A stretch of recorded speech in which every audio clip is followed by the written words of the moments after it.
Hello everyone, আমার নতুন একটি ভিডিওতে তোমাদের অনেক অনেক ওয়েলকাম। আর আজকের এই ভিডিওটা আমস্টারডামের ড্যাম স্কোয়ার থেকেই শুরু করছি। আর যেদিনের ভিডিওটা শেয়ার করছি সেদিন ছিল নেদারল্যান্ডসে আমাদের দ্বিতীয় দিন। আর এই দ্বিতীয় দিনের সন্ধ্যাবেলা আমরা ক্যানাল ক্রুজ করতে চলে এসেছিলাম। আর এই ক্যানাল ক্রুজটি হলো আমস্টারডামের অন্যতম জনপ্রিয় পর্যটন আকর্ষণ, যা 2010 সালে ইউনেস্কো বিশ্ব ঐতিহ্যবাহী স্থান হিসাবে স্বীকৃতি পেয়েছে। আর এই ক্যানাল ক্রুজ করার সময় 17 শতাব্দীর গোল্ডেন এজের সময় নির্মিত অসাধারণ স্থাপত্যশৈলী ভবনগুলো আর ব্রিজগুলো দেখতে পাওয়া যায়। আর এই ভবনগুলো আমস্টারডামের বাণিজ্যিক সাফল্যের প্রতীক। আমস্টারডাম শহরে প্রায় 165টি এইরকম ক্যানেল রয়েছে।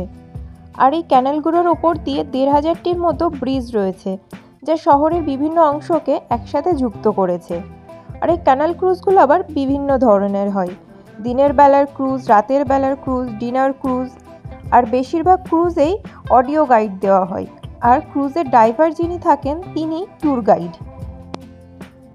আর এই ক্রুজগুলিতে যে অডিও গাইড দেওয়া হয় সেগুলো বিভিন্ন ভাষাতেই রয়েছে। আর এগুলো সাধারণত 1 থেকে 1.5 ঘন্টার মধ্যেই শেষ হয়ে যায়। আর শীতকালে এই ক্যানাল ক্রুজ করতে তো সব থেকে বেশি ভালো লাগে। তখন এই শহরটা যেন ক্রিসমাসের আলোতে চারিদিকে আলোকিত হয়ে থাকে।